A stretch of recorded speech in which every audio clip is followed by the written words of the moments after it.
I'm gonna see if we get some flowers and cups. I know something better be happening up in here for us today. Huh? Chewing gum, anything.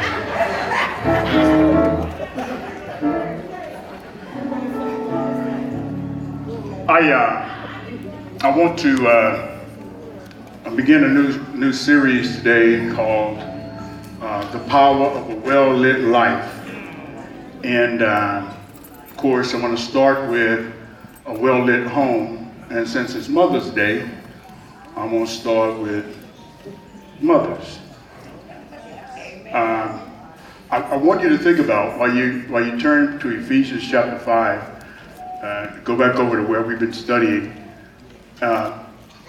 If you're visiting with us, what we've been dealing with is that as we mature, as we grow closer to the Lord, and as we are able to empty a lot of the unnecessary things that have been deposited in us as a part of our upbringing or our experiences in life, we become free.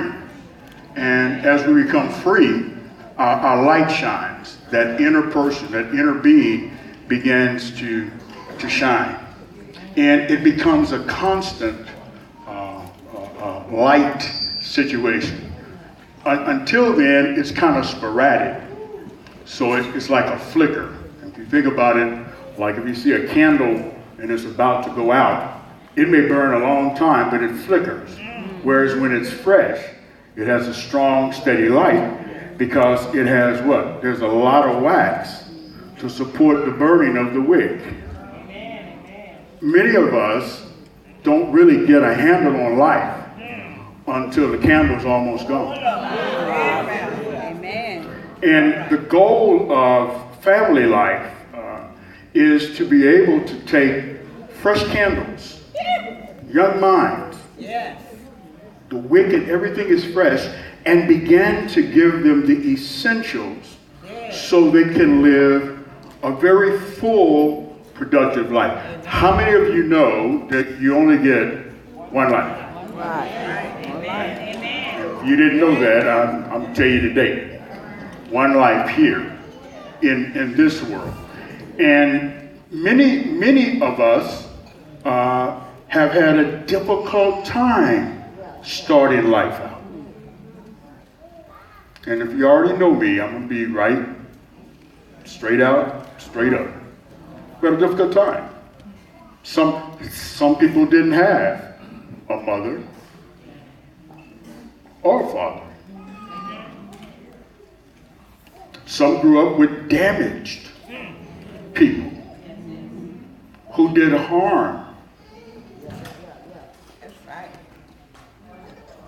And one of the things that is so key that I really want to bring home in our time, talking about a well-lit life, is that it's not about being perfect. Right. It's about pursuit. Many of us start off in life and we don't know where we're going, right, and all of a sudden we're parents. That's right. Yes. Anybody without any direction or clarity for their own lives that is now responsible to guide someone else through the introductory and developmental parts of life, okay, is looking for problems.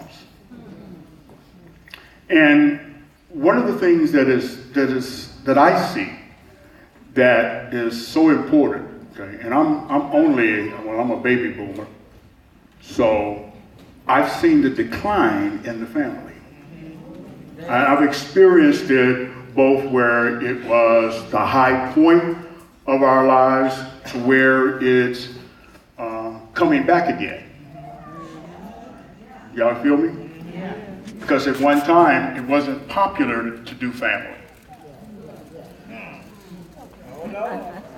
I mean, there is nowhere in the world that I could ever walk up to my mama and tell her that my father would describe her, okay, as my baby's mama.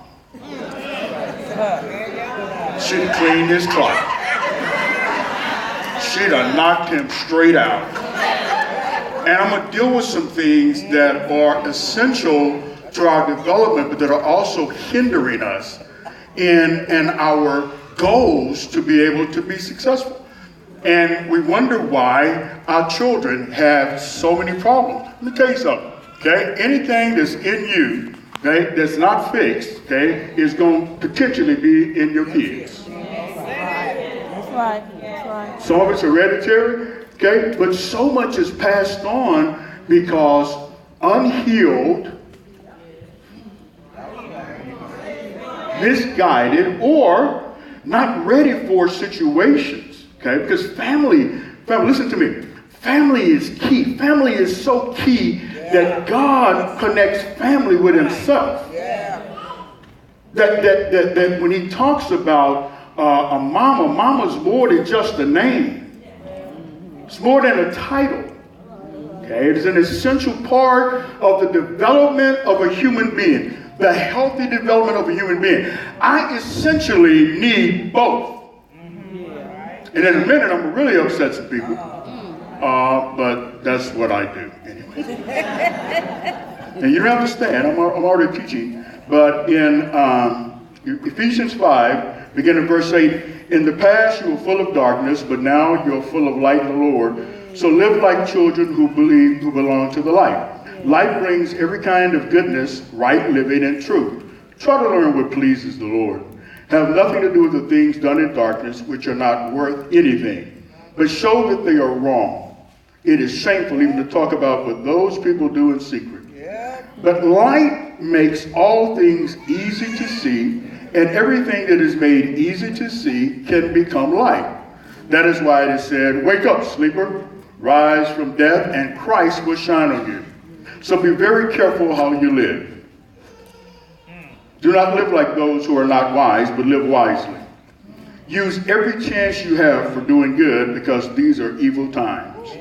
So do not be foolish, but learn what the Lord wants you to do. Do not be drunk with wine, which will ruin you, but be filled with the Spirit. Speak to each other with psalms, hymns, spiritual songs, singing, and making music in your hearts to the Lord. Always give thanks to God the Father for everything in the name of our Lord Jesus Christ. Amen? Amen. Now, that description, if you're taking notes, is what we're teaching from, is the foundation, and that is a description of maturity. That's what it is. It's a description of maturity. Okay. It talks about some very basic things, and the first thing it talks about purging. Okay. So I want you to think of this. Okay. When the foundation of a family is laid, okay, and everybody doesn't start off with a family with a mother and a father. Okay. Every mother that loves a child didn't give birth to that child. Okay. Because mama doesn't have to do with birth. It has to do with love. It has to do with sincere caring, with a desire, all those essentials that are in a woman to be able to see to the end. In other words, start at the beginning and see to the end of what we call the high level of responsibility for raising a child. The high level. If you think of raising children, okay, that is in the early years when they're younger, the responsibility is on the parent. As they get older, we're supposed to be teaching them to become self-sufficient, okay, in all four areas that I'm going to talk about, which is spiritually, okay, mentally, okay, physically, and in love. Right. How to love. How to love is essential, especially if you've been damaged and your view of love has been twisted. Right. Then to be able to give love to a child, right, can become foreign because it's something that you have absolutely no idea about the truth of that concept, because your heart was broken, your mind was damaged before you ever got any pieces of your life together. And I'm telling you what I know, because my home was good, was solid. Some of us are born with hereditary problems. wide in his name. Some of us have not understood, okay, that when I am looking at the life of another person, okay, it is essential for me, and I want you to hear me, it is essential for me to deal with my life first. Yeah, that's right. Mm-hmm. Yeah. No child is an accident. There is no child that is born that God does not know that that child is coming into the world. And none of us know what it is that our children are going to be doing. Okay? But after you have carried somebody for 9 months in your womb, that you just don't drop them and leave them. If you are, Yes. come on. Come apart. The very fabric of your body is intertwined with that child. You have nurtured, provided energy, protection. That's why mamas are so protected. That's right. Yeah. It's just that maternal instinct, right? To be protected. And sometimes a little over. Protected. I'm glad she said it, because I wasn't going to say that. And usually that's because of fear. And one of the reasons for any of us, I'm going to talk to my mother today. One of the reasons for me to be able to start purging stuff out of my life is just like the baby is joined to you in the womb through the placenta, that child then is joined to you in mind, body, and spirit. And anything that messed you up, if not addressed, is going to have the potential of messing your child up. Yes. Because what's going to happen is you're going to raise them, right? Their present is going to be your past. Right. And let me come over here. I want to talk to me on the other side, brother. Their present is going to come out of your past, because anything that you have not dealt with sufficiently is your reality. And when you're raising a fresh, clean mind, and then you put old stuff in it that it cannot utilize because it has nothing to... Can I give you an example? If the baby's daddy is a dog,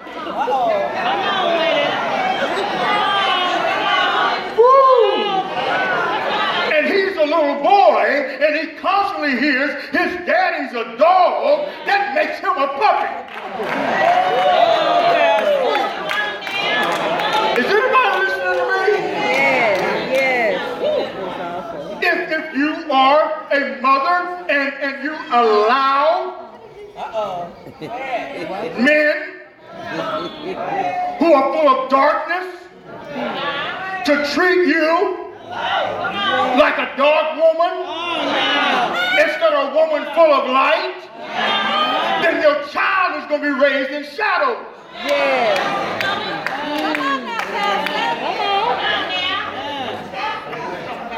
The model is insufficient because there is no balance that is there. Right. Okay? Right. So he says, I really need to do this. And maybe you haven't. Okay? I really need to start dealing with myself. That's what I need to do. Amen. I need to deal with me. Okay? Because God has, listen to me, Mom, God has trusted you with a gift. God has. Yes. God has. Precious are the little children in the sight of God. Right. God has trusted you with not a tool or a toy. God has trusted you with a mind, with a spirit, Right. with a life. And it does not make any difference, okay, who you with or who you not with. Your first priority is to take care of you and your child. Now, that's not going to make you popular when you are trying to get your light shine. Right. Come on. That's how you can find out the motivation. Whew, God.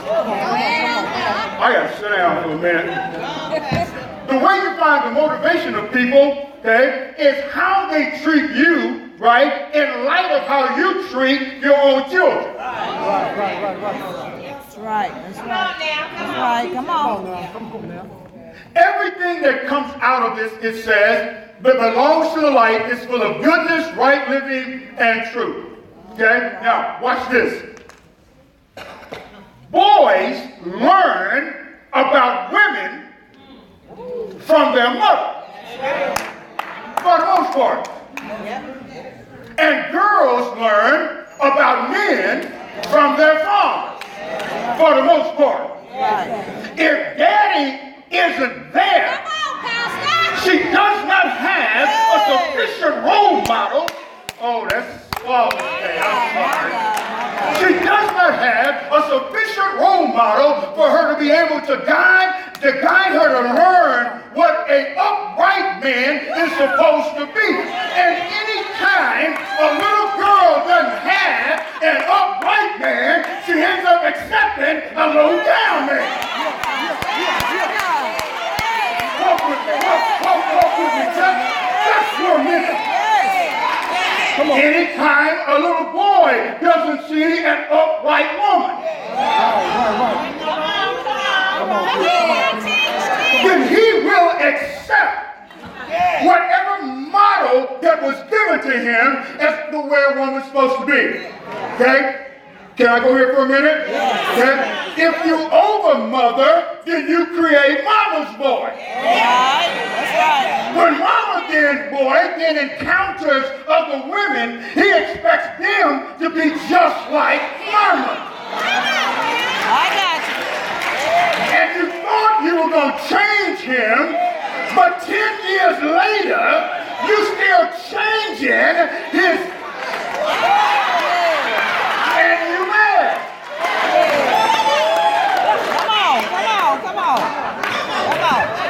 Teach us. And it's deliberate because God has designed us to absorb from both models. Right.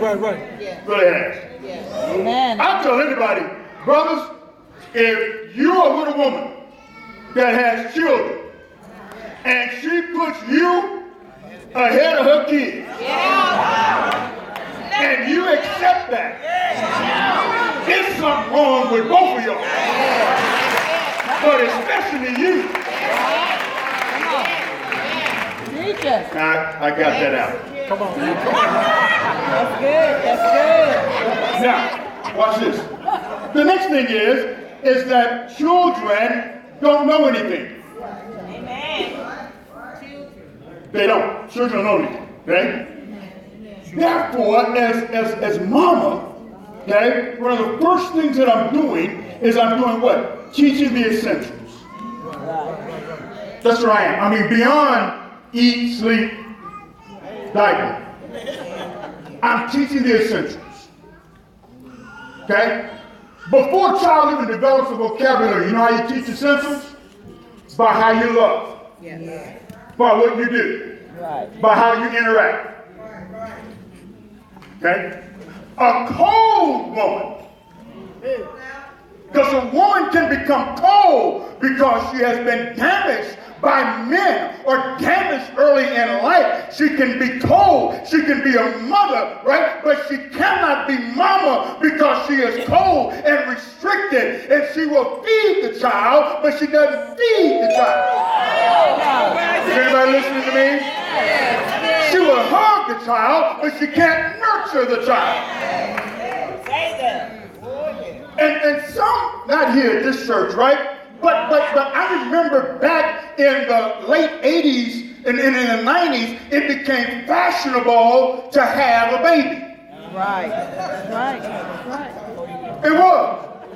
It didn't make any difference about family. That's right. It was fashionable to have a baby. That's And it didn't make any difference who by. right. Y'all can sit there and act like y'all don't know That's right. Go do your research. That's right. It was. And watch this. When that happened, okay, especially in our culture, what you saw was an increase in the number, right, of irresponsible men. Because when a cold woman touches a warm heart, to take away the heat in a child. And that child begins to look at women as objects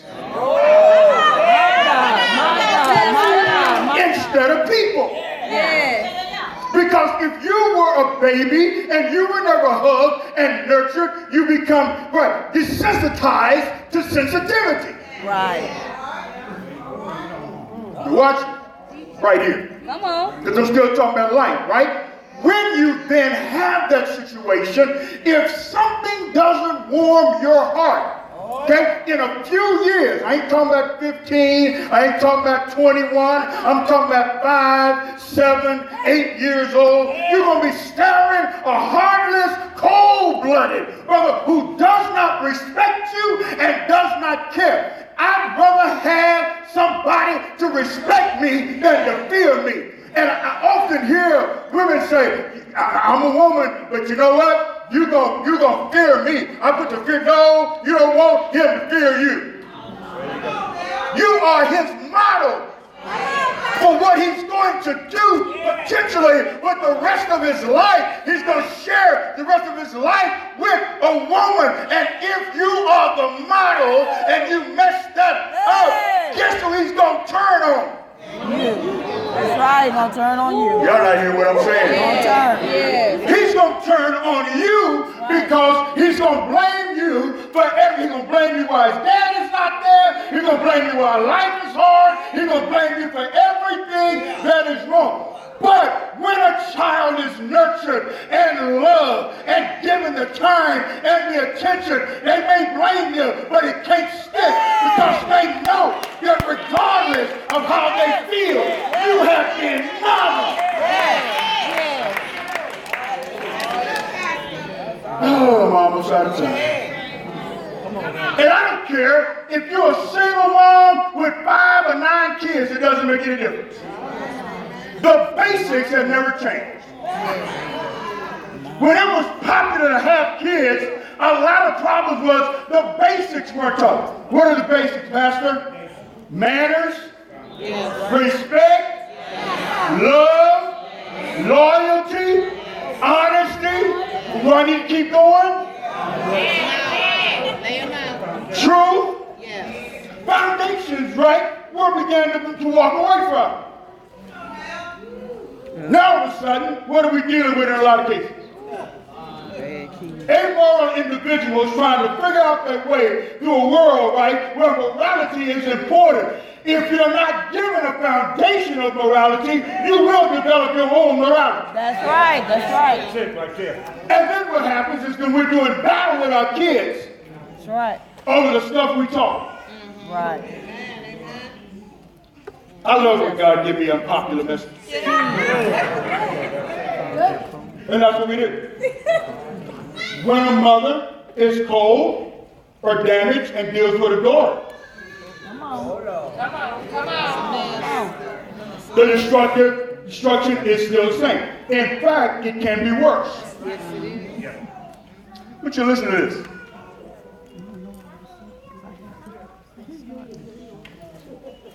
But show that things are wrong. The light makes all things easier to see. You ever told your child, when you say, listen, don't go over there, and they look at you and they say, why not? And you say, because I said so. And they end up doing what? Going anyway. You know why? Because you gave them some reason. You made it hard for them to see. My God. When you tell them like it is, you bring light to it. Because the enemy uses, okay? He uses things that seem to be hidden and makes them feel like that they're good. My God. I'm going to talk to somebody in a minute. Thank you, baby. Come on. Makes them feel like that it is good. As long as you walk around because you were a mother at an early age and you're going to push your daughter down, right, so she doesn't become you, the chances of her becoming you are what? Heightened, because you know why? You have robbed her of the essentials. Right, right. You asked her to trust you, but you didn't raise her in trust. My God. My God. You raised her in fear. You raised her in fear that what happened to you is going to happen to her. But if you are nurturing and protecting and providing and watching the front door and closing the back door and trusting who comes in, who's around her, if you become her head, God will back you up. Because you can't control everything that happens every moment, because our children are with us every moment. Right. That's why the essentials is so important. That's why I use those two examples. I see them all the time. Can I go to another one? Okay? Mama, it's okay to hug your sons.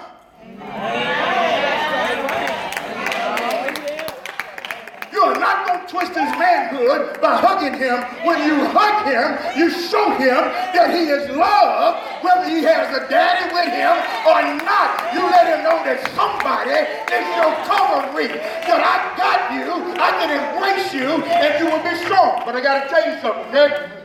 You cannot be mama and daddy. All right. I know because I've heard that so many times.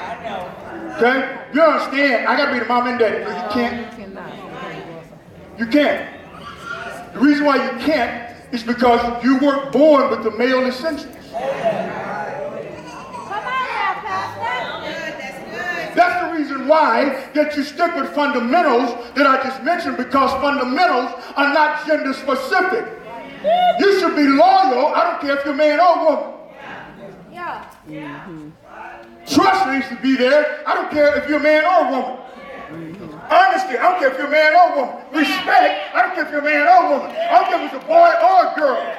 You don't have to be daddy, but you can be the strongest mama that you can be and raise somebody of character and strength. Am I making sense to anybody? Or y'all mad at me? Teach us. Are you listening to me? Teach us, yes. I have to begin to expose. If you're a single mom, expose your children to every point of light that enters your life. Okay? Now, we do a great job of teaching body. Yeah. We teach how to take care of the physical body. I saw a little girl, she must have been about, I don't know, 6, so, that had, I mean, the only difference between her and her mama was tall. But she looked every bit of whatever her mama's age was. Looked like 21 or 20, something like that. Right. Now, this is why I said earlier I'm going to get in trouble. Okay? But since I'm out there, I might as well go and do it, right? Okay? Do not, it is okay to teach about the adornment of the body to girls. Makeup, all of those things. That's great. Take them to the beauty shop, that's great. Get all that done. Okay? But don't rob a 6-year-old of being 6 years old.